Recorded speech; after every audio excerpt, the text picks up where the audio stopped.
Em sua obra, Emílio apresenta, como contraponto à rejeição comum aos resíduos, a perspectiva de pureza e de encantamento da criança com relação ao lixo. O fascínio que muitas crianças têm em relação ao lixeiro, né? Porque, no caso, né? Ou uma carroça, ou um caminhão, né? Que eles vêm virando as coisas, tal. Não é incomum que uma criança, em um certo momento, às vezes pelos uniformes, diga: eu quero ser lixeiro, né? Agora, é óbvio que essa ideia de ser lixeiro vai ser, de alguma maneira, não vai ser incentivada, né? Aí vai crescendo o preconceito, né? De que você deve se afastar do lixeiro, como você não gosta muito de conviver com o coveiro, né? Você sempre tem profissões que você, de alguma forma, vai criando um afastamento dela, né? Então, infelizmente, o lixeiro, né, ainda sofre muito com isso, apesar de que eu acho que hoje os caminhões de lixo, os aparatos de segurança, os uniformes, distanciam um pouco esses preconceitos, mas que são ainda muito presentes, né? É muito raro uma criança chegar: o que seu pai faz? Meu pai é lixeiro, que não receba assim, um olhar assim, meio curioso, né? O que me chamou a atenção foi quando eu estava fazendo uma leitura sobre um filósofo considerado um socialista utópico, quando então, imaginando uma sociedade perfeita, ele foi então questionado quanto à possibilidade, não é, de este mundo vingar, em virtude de que, por exemplo, ninguém gostaria de trabalhar ou tratar do lixo. E ele então chamou a atenção para o fato de que as crianças têm um fascínio pelo lixo, e que somos nós, não é, na educação dessas crianças, que muitas vezes fazemos a criança associar o lixo a uma coisa que deve ser desprezada, uma coisa que deve ser descartada, não é? E para que depois, não é, hoje a gente percebe isso, né, para que depois desse processo, né, de educação da criança nesse sentido, a gente tente hoje agora, com esta criança adulta, tentar fazê-la reconhecer, não é, a importância do trato do lixo. Olha, eu acho que em todo lugar, né, você vai ter que encontrar alguém que fale do lixo. E o Cascão é um personagem muito interessante, porque ele não só pega aquela questão da criança, né, de uma determinada fase que não quer tomar banho, que é sujo, né? Mas ele também gosta, muitas vezes você vê o Cascão dentro da lata do lixo, etc.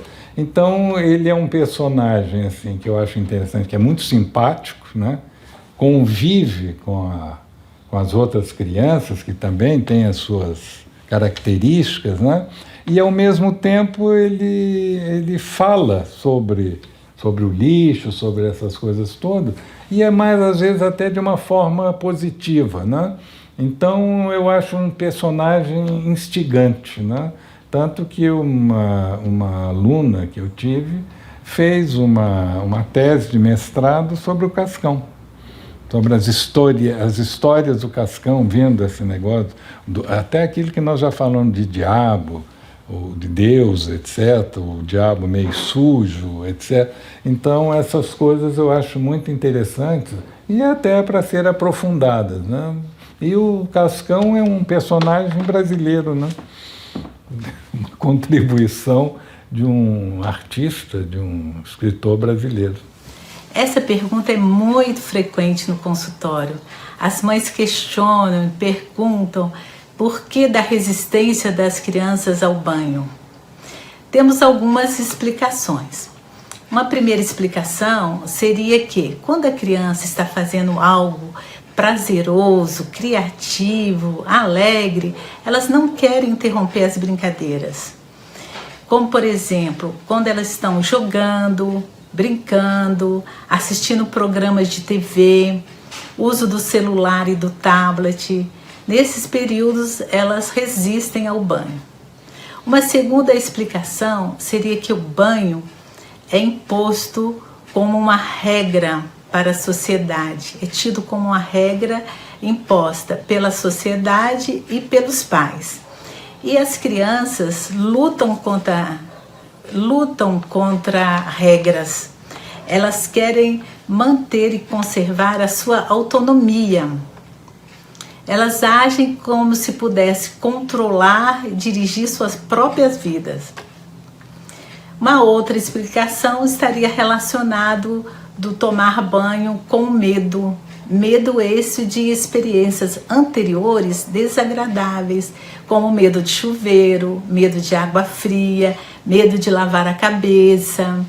Então, para a criança, o horário do banho é um horário de sofrimento. Outra explicação também é que a criança ainda não tem noção da importância do banho para a sua higiene pessoal e também como a higiene como um todo. Então, toda essa abordagem está ligada a uma subjetividade intrínseca. E essa subjetividade é que relaciona com o não tomar banho, o porquê não tomar banho, e também pode estar relacionada com resíduos. Ao homem atual, destaca Emílio, o afastamento dos resíduos, contrário à postura das crianças, deve ser repensado. O lixo tem muito a nos ensinar, frisa o pesquisador.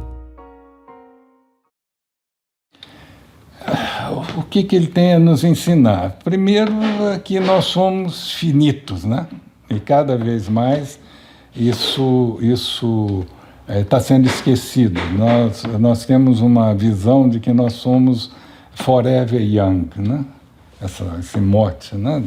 Sempre seremos jovens, tudo tem que ser novo, etc. Tal. E não é bem assim. Assim como o nosso corpo acaba, os nossos objetos acabam, as nossas cidades, né, também se deterioram. Então, eu acho que o lixo pode nos dar assim, uma informação para que a gente seja menos presunçoso, sejamos mais simples, mais humanos, né? Porque, afinal de contas, a degenerescência é uma característica do nosso viver, né?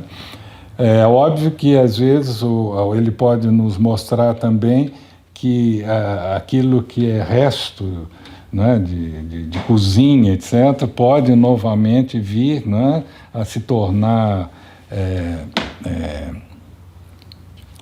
vamos dizer, substrato para o crescimento de outras plantas, né, que, às vezes, materiais que nós descartamos podem ser reaproveitados, sem aqueles mitos todos que eu falei. Então, são lições importantes até de humildade, né, diante das coisas, né? Então, não sei, eu acho que só mesmo, a primeira coisa que você precisa entender é que você se distanciando do lixo, você começa a criar problemas. E quando você se aproxima dele, você começa a ver alternativas, né?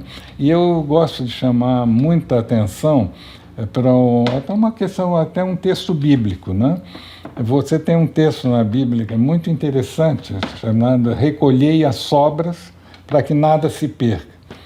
E em que contexto que se é dado essa frase? É no dito milagre da multiplicação dos pães, dos peixes, aquela coisa. Então você vê Jesus, né, multiplicando para as pessoas aquele alimento, mas ao mesmo tempo diz, olha, cuidado, recolha as sobras para que nada se perca. É uma lição fantástica, né? É assim, já que podemos multiplicar à vontade, para que nos incomodarmos com as sobras? Então, eu acho que essas questões não são questões só pontuais, elas são muito didáticas, né, no sentido de... E também aquele velho, né, do pó, nós voltamos do pó viemos, ao pó retornaremos. Então essa lição de finitude é uma coisa que você pode aprender bem com os resíduos. O Emílio trabalha bem essa questão da morte e do resíduo.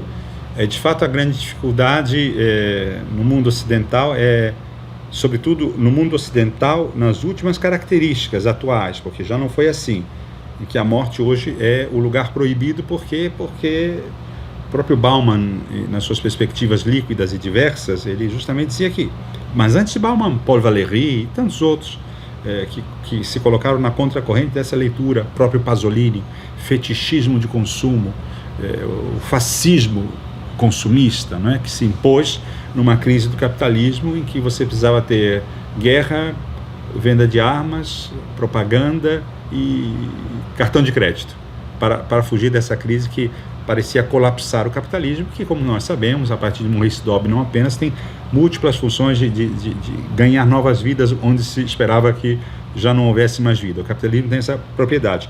Numa dessas propriedades, naturalmente, a morte ficou colocada entre parênteses. A morte, a loucura, certas perspectivas da sexualidade, ou elas eram de algum modo integradas, como a morte, por exemplo, uma morte feérica, uma morte com grandes produções específicas, pronto, aí já pode ser que interesse, porque o que interessa é como economia. A própria sexualidade também, com o tempo, foi se alargando e abrindo, porque ela foi absorvida como um produto. Mas o que o Emílio disse, sem muita divagação, mas é profundamente divagante o que estamos enfrentando, é que sim, de fato, o lidar com o lixo, na verdade, é também lidar, do ponto de vista junguiano, com a nossa sombra. A morte, por um lado, nós a conjuramos e, portanto, a nossa vida é menor, porque só se pode ter uma dimensão da vida quando a morte está diante de nossos olhos e do processo natural. E quem muitos conjura a morte, na verdade, não tem capacidade suficientemente de celebrar a própria vida.